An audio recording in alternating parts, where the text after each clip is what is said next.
இந்திய அனைத்து ஆடைகள் நல அமைப்பு, திராவிட நட்புக் கழகம், ஷ்ரின் ஃபவுண்டேஷன் இணைந்து கோவையில் நடைபெற்ற சொந்த காலில் பெண்கள் எனும் கருத்தரங்கில் திரளான பெண்கள் கலந்து கொண்டனர். இந்திய அனைத்து ஆடைகள் நல அமைப்பு, திராவிட நட்புக் கழகம், ஷ்ரின் ஃபவுண்டேஷன் இணைந்து பெண் தொழில் முனைவோருக்கான சொந்த காலில் பெண்கள் என்ற கருத்தரங்கம் உக்கடம் தாஜ் டவரில் நடைபெற்றது.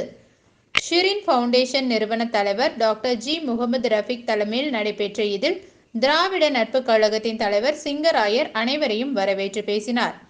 இதில் சிறப்பு விருந்தினராக தமிழ்நாடு அரசு சமூக நீதி கண்காணிப்பு குழு தலைவர் பேராசிரியர் சுப வீரபாண்டியன் கலந்து கொண்டு பயிற்சி முடித்த பெண்களுக்கு சான்றிதழ் வழங்கி கருத்துரையாற்றினார்.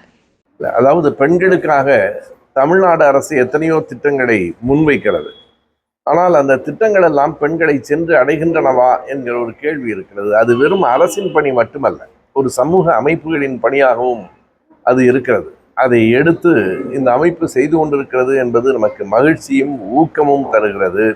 பெண்களுக்கான அந்த மேம்பாடு பல்வேறு விதமான சுய தொழில்கள் மூலமாக வருகிற போதுதான் சொந்த காலில் பெண்கள் நிற்க முடியும். அதாவது தற்சார்பு, யாரையும் நம்பாமல், யாரையும் சார்ந்திருக்காமல், தங்களை தாங்களே சார்ந்திருப்பது